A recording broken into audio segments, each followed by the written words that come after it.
Hello! এটা ছিল আমার অযোধ্যা ট্রিপ। আর আমরা সবাই ফুল রেডি হয়ে বেরোয় পড়ছিলাম।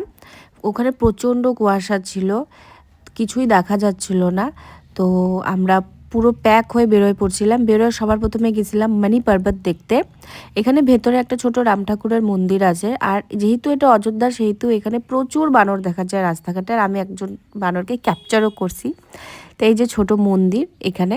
আর তারপরে আমরা গেছিলাম সূর্যাকুণ্ড দেখতে। কুয়াশায় কিছু দেখাও যাচ্ছিল না।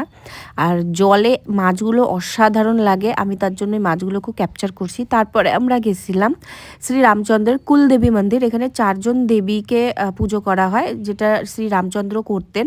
তো এখনও সেই 4জন দেবী এখানে আছে। তারপর আমরা গেছিলাম গুপ্তার ঘাট। গুপ্তার ঘাটের অপোজিটে এই প্যালেসটা, এখানে নাকি শ্রী রামচন্দ্র এবং সীতা দেবী থাকতেন।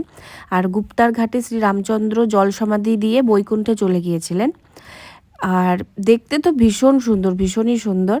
আর আমরা তারপরে গেছিলাম রাম মন্দির। রাম মন্দিরে ফোন অ্যালাউ ছিল না, যার জন্য আমি কোনো ফুটেজ ক্যাপচারই করতে পারি নাই। আর এই ঘাটেরও অপোজিট সাইডটা কিছু দেখা যাচ্ছিল না কুয়াশার জন্য। আমি ভাবছিলাম বোট চড়বো, কিন্তু ঠান্ডার জন্য সেটা হয় নাই। তো যাই হোক, এটাই ছিল আমার অযোধ্যা ট্রিপ।